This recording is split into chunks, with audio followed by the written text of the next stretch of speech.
Bienvenidos al audio estudio de la Biblia.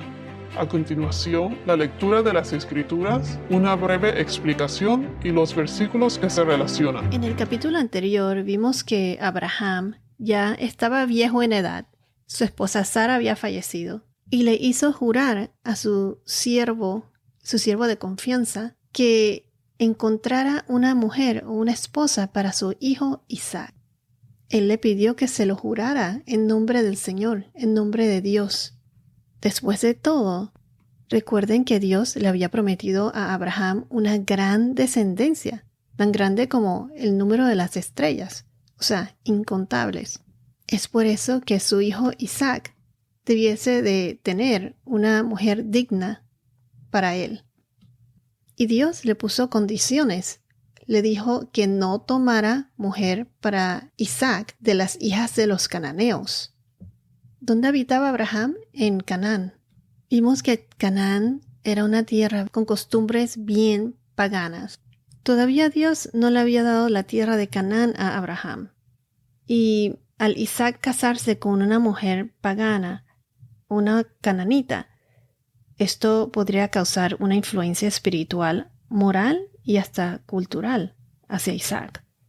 Esas costumbres no eran compatibles y agradables al Señor. Sería una pareja incompatible que traería solamente caos al matrimonio.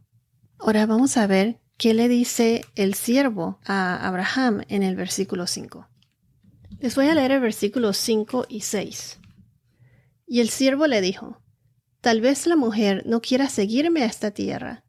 ¿Debo volver y llevar a su hijo a la tierra de donde usted vino? De ningún modo debes llevar allá a mi hijo, le respondió Abraham. Aquí Abraham le dijo claramente a su siervo, vamos a llamarlo Eliezer, que por ninguna razón llevara a Isaac a esas tierras. En el podcast anterior mencionamos que el nombre del siervo nunca, por alguna razón, no se sabe, pero nunca se dijo, nunca se menciona aquí en este capítulo. Pero suponemos que fue Eliezer, el mayordomo más viejo de su casa, que apareció en los versículos de Génesis, en el capítulo 15. ¿Y por qué dice aquí que de ningún modo debes llevar allá a mi hijo? ¿Por qué Abraham le dijo eso? Pues Isaac era el hijo prometido y por lo tanto su lugar era estar en la tierra prometida, en la tierra que Dios le prometió ahí mismo en Canaán. Esa tierra algún día sería de ellos. Podemos ver que Abraham quiso que él se quedara ahí. Es más, era allí donde Dios los había llevado. ¿Y qué más le dice Abraham? El Señor, Dios de los cielos, que me tomó de la casa de mi padre y de la tierra donde nací, y que me habló y me juró, diciendo: a tu descendencia daré esta tierra. Él mandará su ángel delante de ti, y tomarás de allí mujer para mi hijo. Si la mujer no quiere seguirte, quedarás libre de este mi juramento, solo que no lleves allá a mi hijo.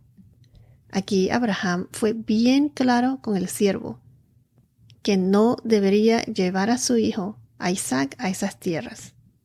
Aquí donde dice que Dios mandará a su ángel delante del siervo, este ángel ya había aparecido antes en Génesis capítulo 16, versículo 7. Esto pasó con la sierva de Sara, Agar, la madre de Ismael, que se había escapado y terminó perdida en el desierto.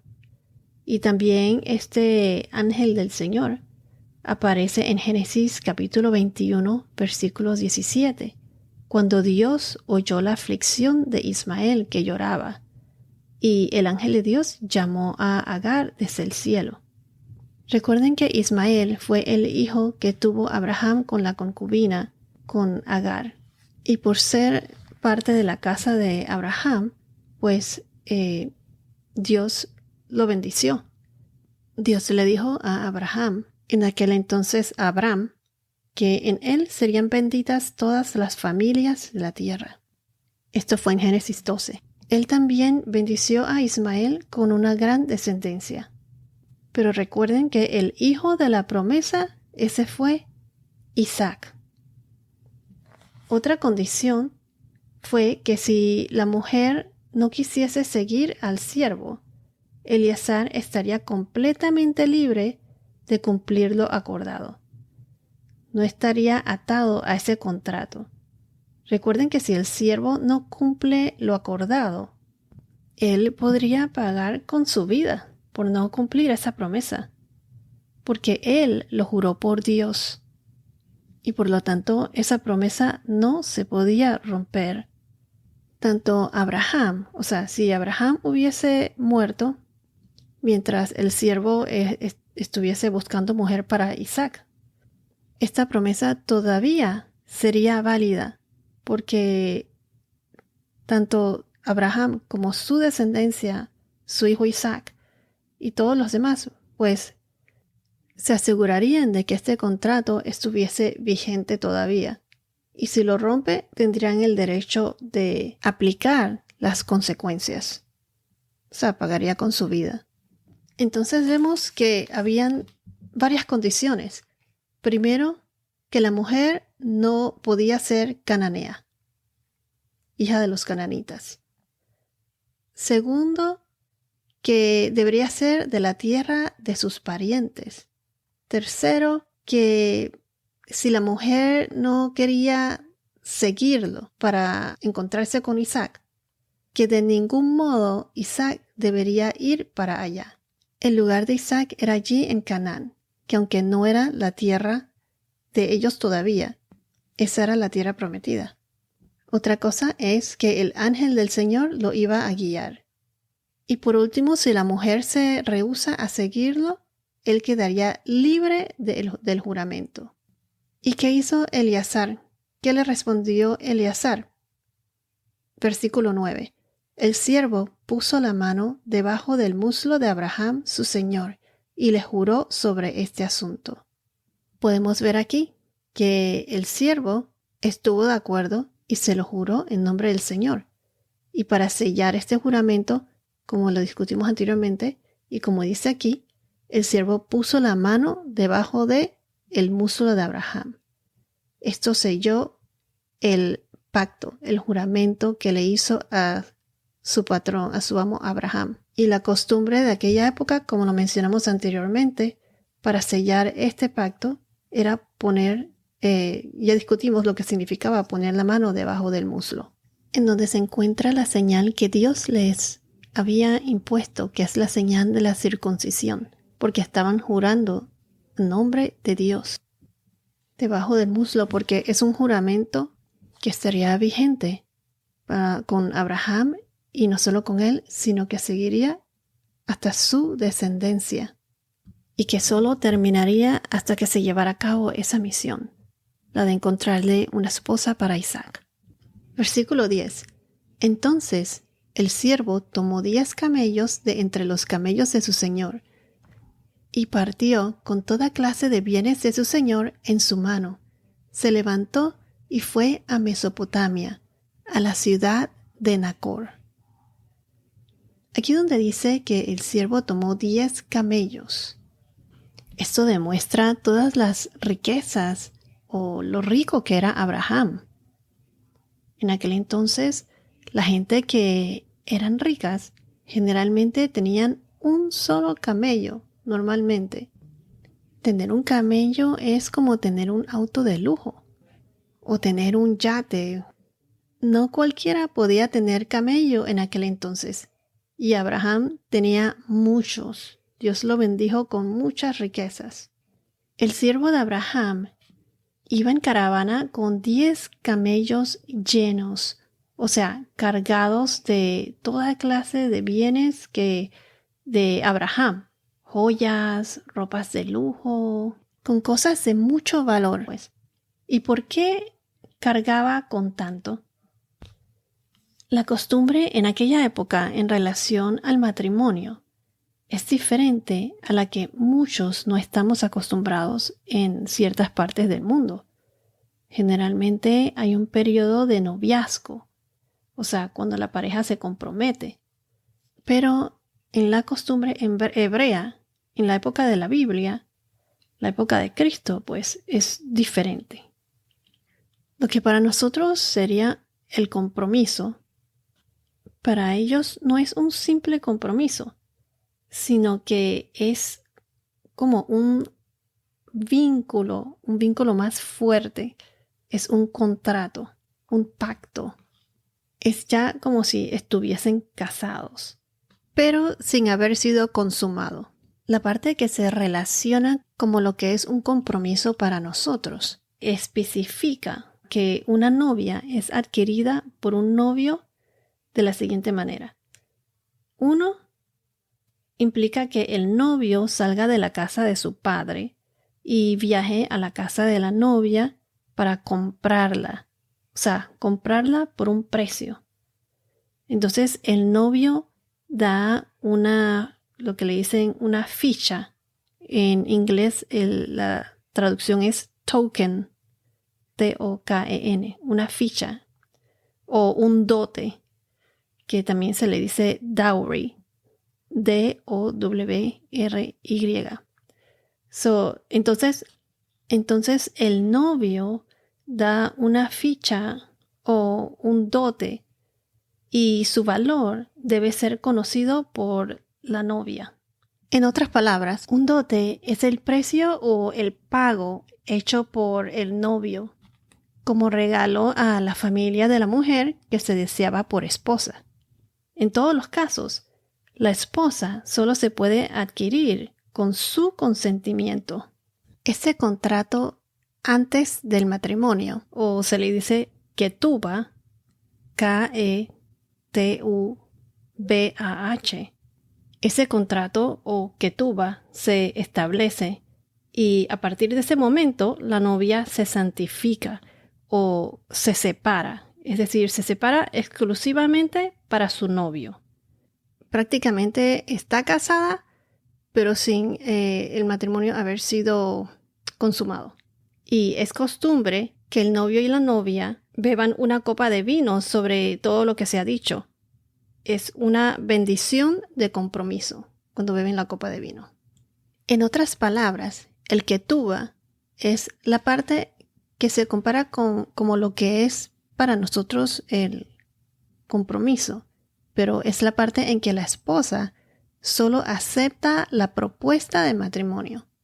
Recuerden que debe tener su consentimiento. Entonces el matrimonio, que en inglés se le llama betrothal o marriage, debe ser acompañado de un ketubah. El término ketubah proviene del verbo hebreo escribir y se refiere al documento matrimonial tradicional que se usa desde la época rabínica. Entonces, el ketubah es la parte en que la esposa solo acepta la propuesta de matrimonio. Quiero aclarar que es la propuesta, no el matrimonio. El ketubah representa a los testigos en lugar del esposo o esposa. A través del ketubah dan fe de las acciones, promesas y las declaraciones del novio y de la aceptación voluntaria de la propuesta del matrimonio por parte de la novia. Como quien dice, una carta de protección a los derechos de la mujer en el matrimonio y de los deberes del hombre.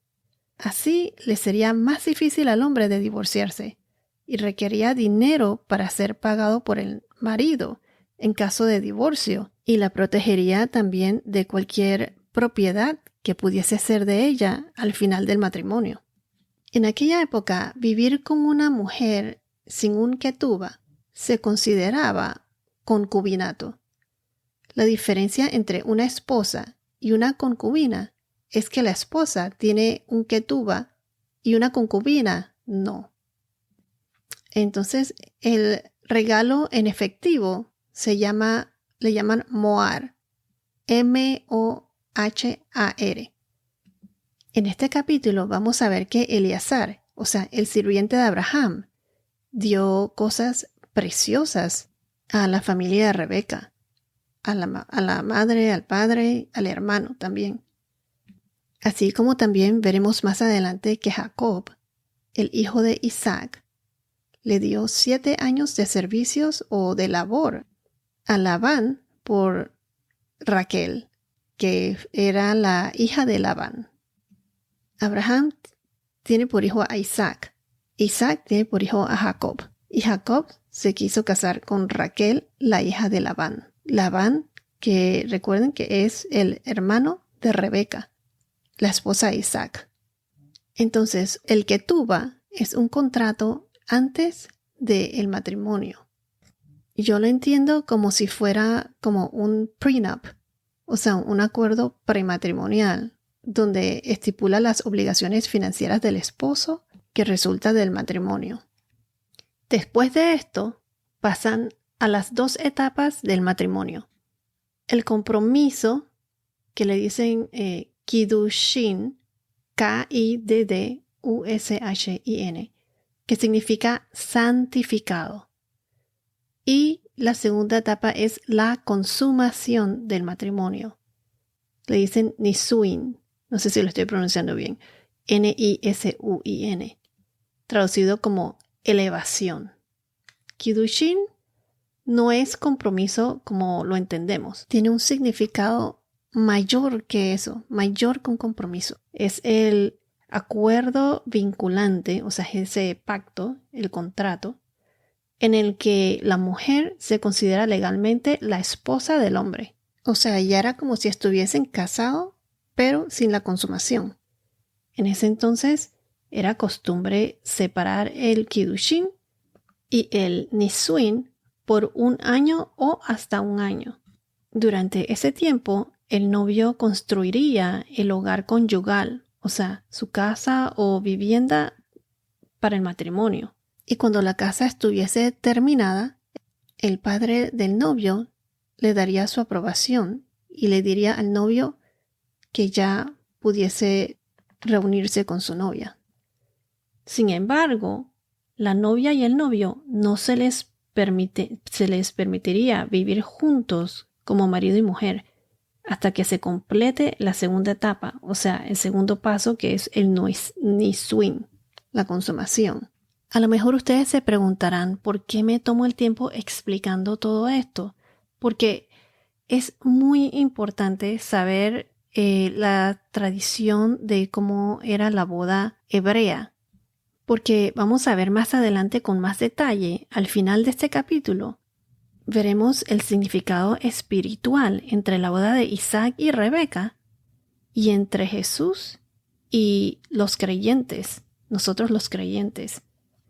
Veremos cómo los que tienen una relación con Jesús nuestro Señor, o sea, los creyentes, representan la novia de Cristo, de Jesús. Entonces ya hemos visto que Abraham manda a su siervo Eliezer a buscar a una mujer o una esposa para su hijo Isaac, y las riquezas que llevaban los camellos serían utilizados más adelante como el precio para el dote que se le daría al padre o a la familia de la novia. Y asimismo, pues establecería lo que llamamos el ketubá, que como mencioné, es el contrato que se hace antes del matrimonio. Y a partir del ketubá, a partir de ese momento, la novia es separada, se le llama kiddushin, y se santifica exclusivamente para su novio. Y después viene entonces la consumación, que es el nisuin, que es la consumación del matrimonio. Quiero añadir que en la compra de la novia, o sea, este precio no solo demuestra cuánto el novio quiere y valora a la novia, pero también compensa al padre de la novia, o en este caso de los familiares, por la pérdida de labor o la falta de una persona, o sea, porque tendría una persona menos para las labores de la casa.